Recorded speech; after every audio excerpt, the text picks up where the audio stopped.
If you want air-fried French fries that you'd swear came out of a deep fryer, then this recipe will give you that. Starting from the moment you abuse some frozen fries by soaking them, shaking them, nuking them, air frying them, and finally dressing them so they don't suck. You can hear that they're shatteringly crisp, and they're also very light and fluffy on the inside. For me, that's the perfect fry. This recipe works by adding some easy steps that simplify some solid French fry cooking technique pioneered by the 3-Michelin starred chef Heston Blumenthal and his widely copied triple cooked chips, using frozen fries that are sorted to have consistent water content and natural sugar levels, which isn't just convenient, it makes for better fries than the average fresh-cut supermarket potato. And there's one weird trick that exploits the science and acoustics of brittle failure for maximum crispness. But why use an air fryer at all? Why not just use a convection oven? Well, you can, but air fryers move air in a different way. They suck rather than blow, which gives them an advantage that helps them cook more like a deep fryer. As a chef, I was skeptical of a dedicated air fryer, but having used one now for a couple of months, I get their appeal. For example, they're perfect for reverse searing a steak or two to go along with these fries for an easy weeknight dinner of steak frites. And when I combine it with the wireless predictive thermometer that I've built with my team at Combustion Inc., this steak will come out perfectly cooked, ready for a quick sear just before the fries are done. The 8 temperature sensors in the predictive thermometer provide total temperature awareness from the surface to the center of the steak. Of course, the predictive thermometer also does what its name says and uses a physics engine to predict the cooking time to done. And I can use the patented true surface temperature to adjust the air fryer temp up or down so that the steak is cooking at the doneness I want from edge to edge, just like sous vide. And while this steak cooks, the thermometer also keeps track of all the time spent at bacteria-destroying temps above 130 degrees Fahrenheit. It lets me know when this steak has reached a USDA level of food safety while still being a juicy medium rare. If you want to learn more about the predictive thermometer, check out my product links below or go to combustion.inc. But for now, this steak can cool before searing while I turn the air fryer up to 400 degrees and get these fries going.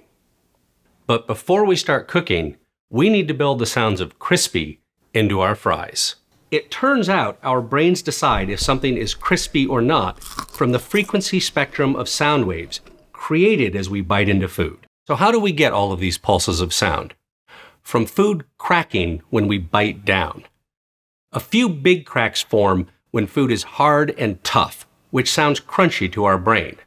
But if the surface has lots of defects and weak spots, then dozens of cracks can form all at once and the food shatters like glass, which sounds crispy to our brain.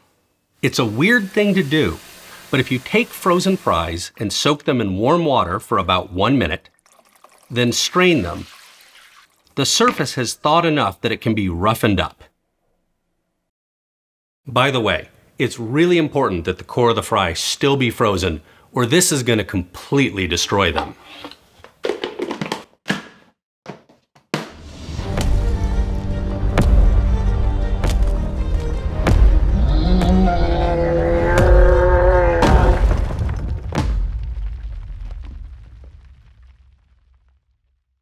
These fries look pretty messed up, but I promise this shredded surface is the proto-crust that's going to be amazingly crisp when these are done. They'll see better days soon.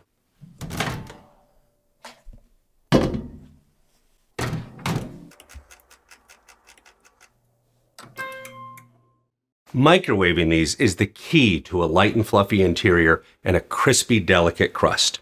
The secret to the Fat Duck's triple cooked chips was blanching the potatoes dangerously close to disaster. We want the potato to be as close as possible to breaking up.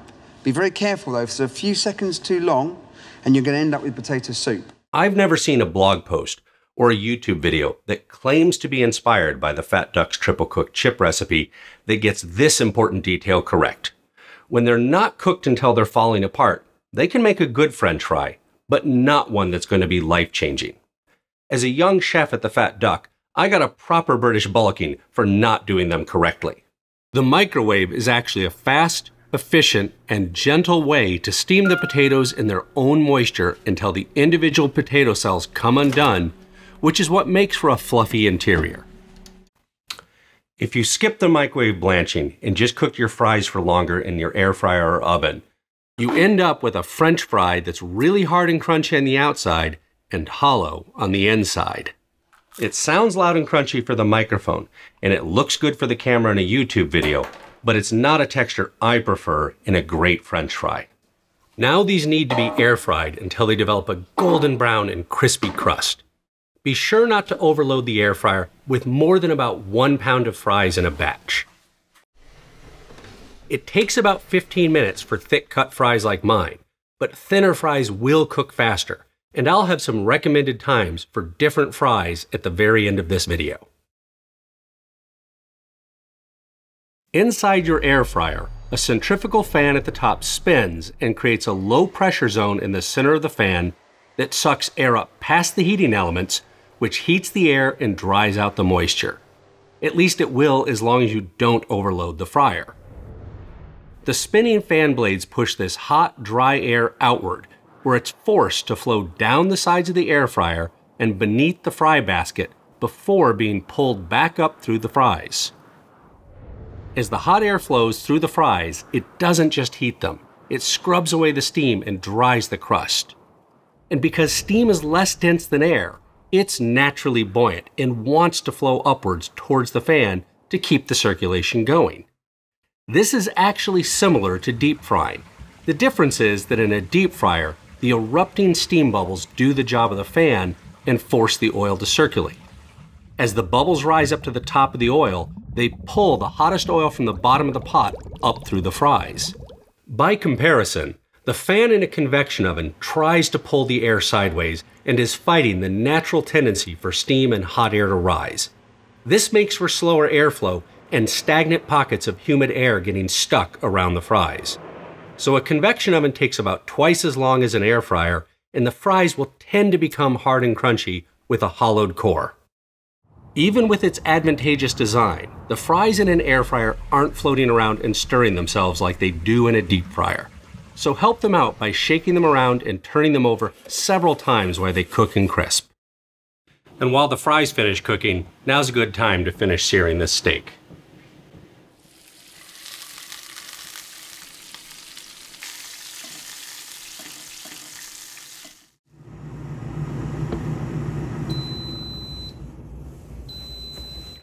These are done.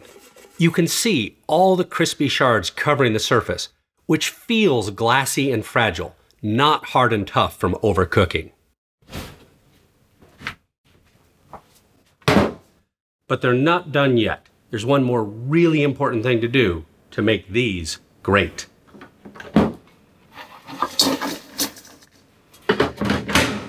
They need to be seasoned with salt, and just as important, they need to be anointed with an obscene amount of delicious and flavorful fat, because a French fry without oil is just a baked potato. You might be thinking, that's a lot of oil. Yeah, it is. French fries absorb up to 20% or more of their weight in oil once they come out of a deep fryer and begin to cool. It's why they taste so damn good. The oil also waterproofs the crust, which keeps them crispy for longer. For me, that's a win-win.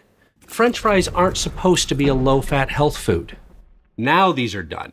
Golden brown and covered in shards and fragments that are like bits of crispy potato chips glistening with flavor. Personally, these air fries look more appealing to me than the same frozen fries simply deep fried. And when you bite into one,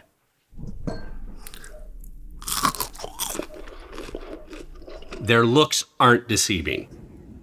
This air-fried fry shatters and gives way to a light and fluffy interior that's like the very best baked potato. These fries will get crisper as they continue to cool and the surface fully hardens, which is really good news for me, because after I say, that's it for today, and thank you so very much for watching. And if you enjoyed this video, please let me know in the comments below. I'm gonna go sit down and enjoy these with the guys who've been working hard behind the camera and lights and eyeing these fries for days. Oh, one more thing. As promised, here are some recommended cooking instructions for a few different cuts of frozen fries.